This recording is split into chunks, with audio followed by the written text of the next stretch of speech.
What is the true motivation and purpose of your actions? In your busy life, what are you truly marching for? Which are God's expectations regarding your motivations and goals? Let us search for these essential answers, exploring in this new episode the biblical story of Joshua.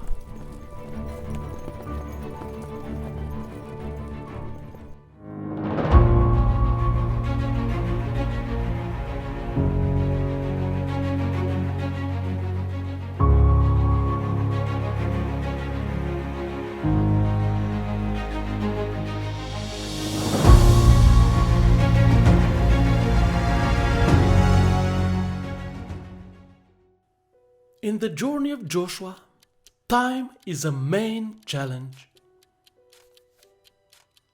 Indeed, the variable time is a wonderful key to understand all the story of Joshua.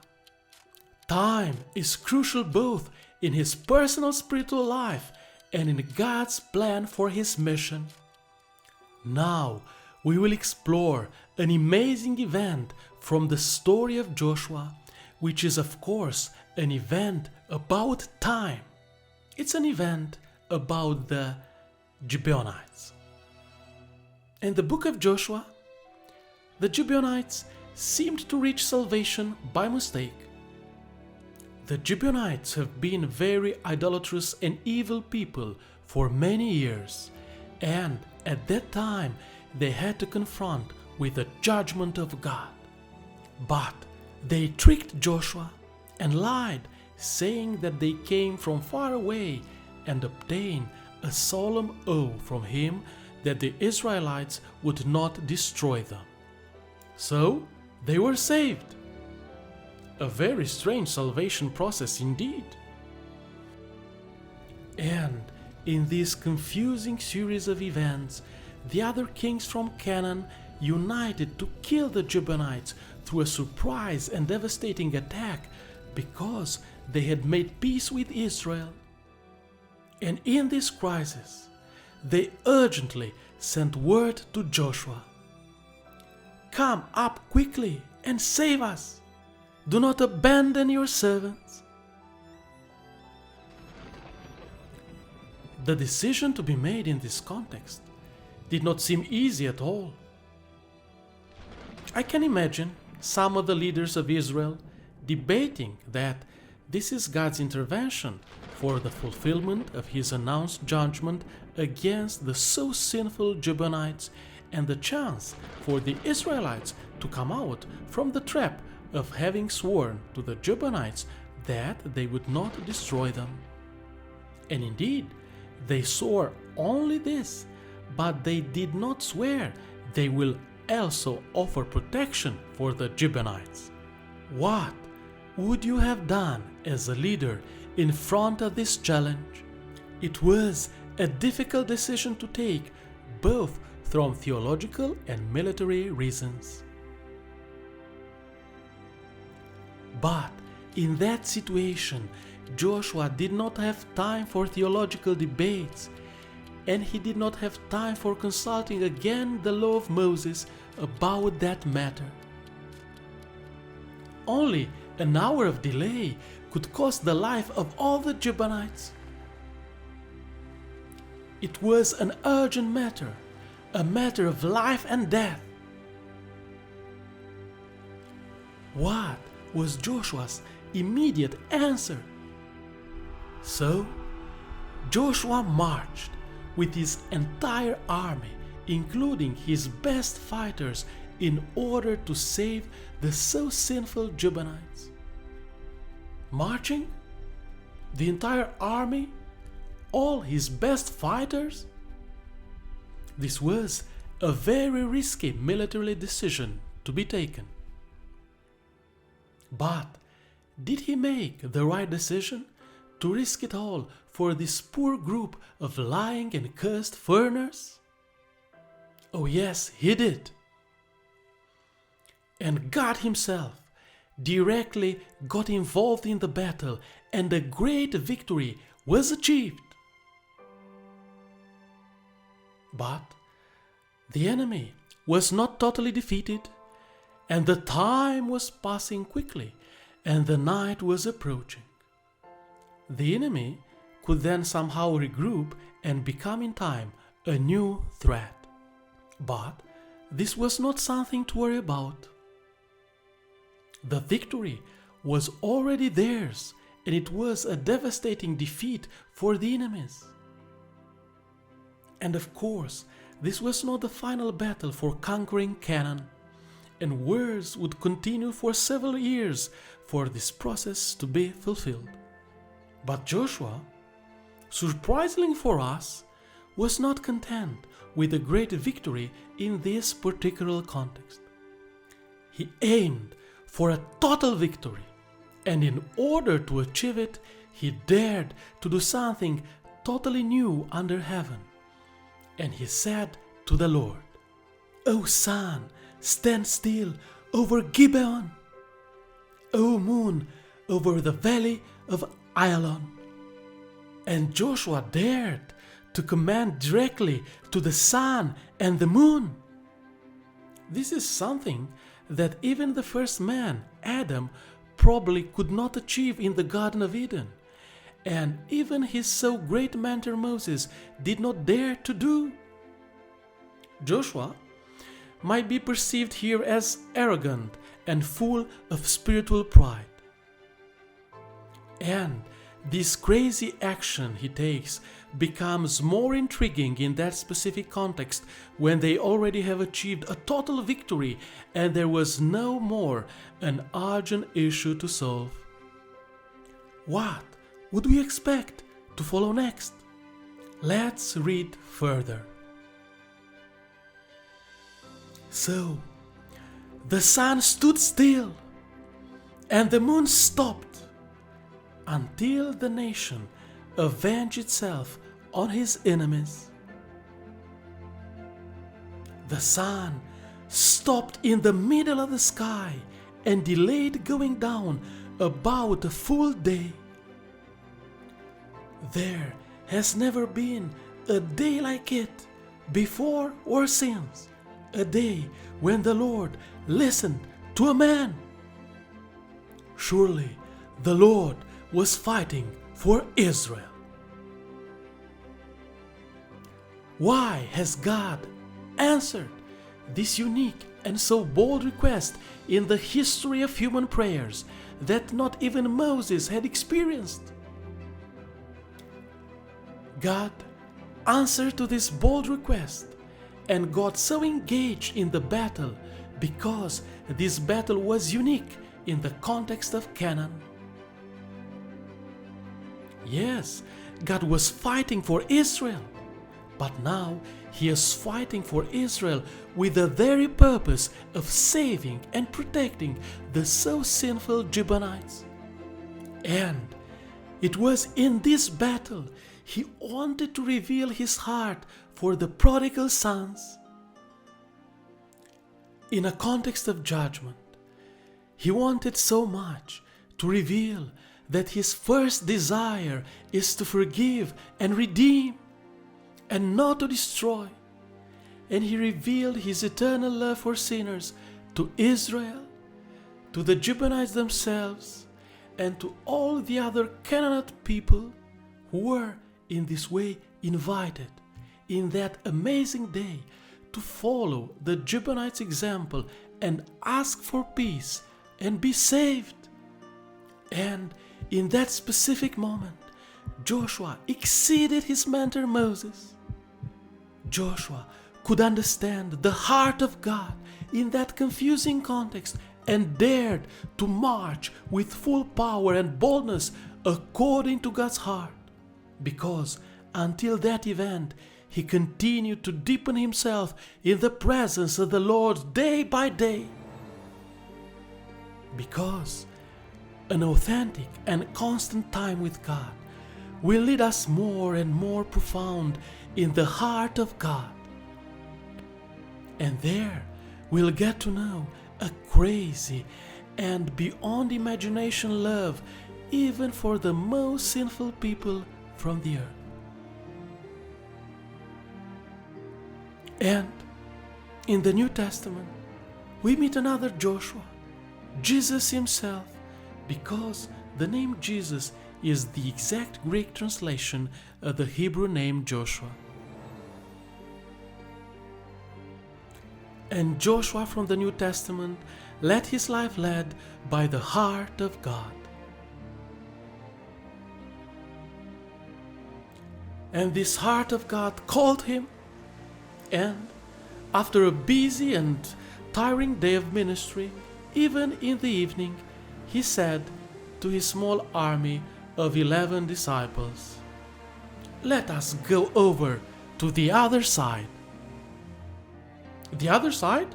The disciples may have asked themselves, but the other side was the region of Gerasenes, unclean and sinful Gentile people, and most rejected by the Jews.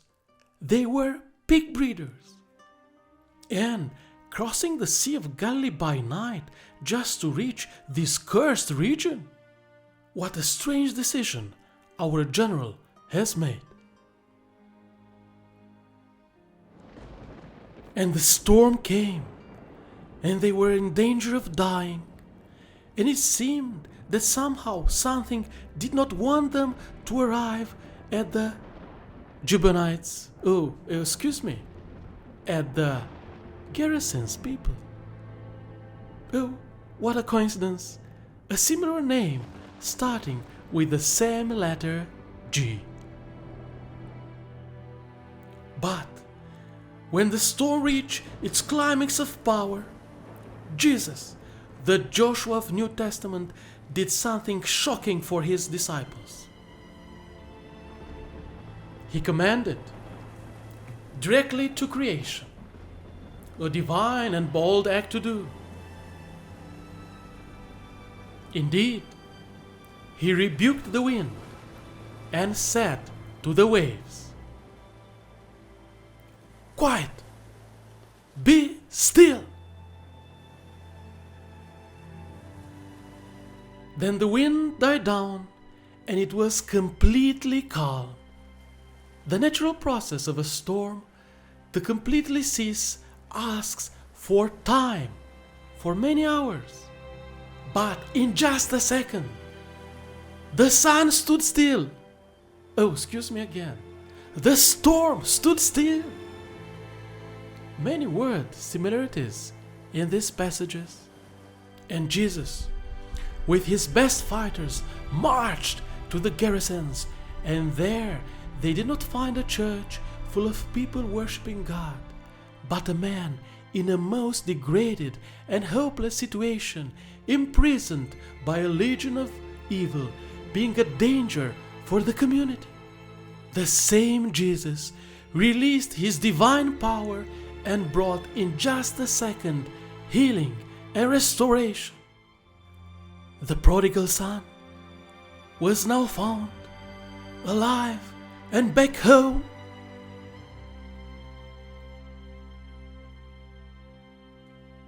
And for this purpose, to be secured and completely fulfilled, Jesus continued his march and straightened his face directly to Jerusalem. And because he was so close to the heart of God, because he was indeed the very heart of God, he heard so clearly the unspoken cry for help from all the people of Israel, from all the Gentiles, from all the people from all history, past history, present history, and future history. And this unconscious cry for help may sounded just like this: "Come up quickly and save us. Do not abandon your servants. Do not abandon your servants." But responding for this unspoken request meant for the Joshua of the New Testament a march to the cross. Such a costly and risky march indeed. And in the Garden of Gethsemane, Jesus himself, so close to the cup he was supposed to drink in order to complete his march, he desperately said to the Father, "If possible, please remove this cup from me. Stop this march if possible." But then, looking again at the eternal love from the heart of God, he continued, "Not my will, but yours." And he marched. And he continued to march even alone when his best fighters abandoned him, and he completed his march to the cross in order to save such a sinful person like me and you. And Jesus, on the cross, brought himself as a sacrifice for sins, once and for all, through the eternal Spirit of God, as the Scripture says, to take away the sins, present sins, past sins, and future sins. This was a real historical event which truly overcame time. My dear fellow leader, what is the true purpose of your marches? Every day we have our own way of marching. We are so often busy and we rapidly march along our whole day. Often it is a race against time, and we feel we lose this race and remain out of time. And we call our teams, our armies and best fighters to follow us. But what is the true motivation and purpose of our crazy marches? What are we really marching for?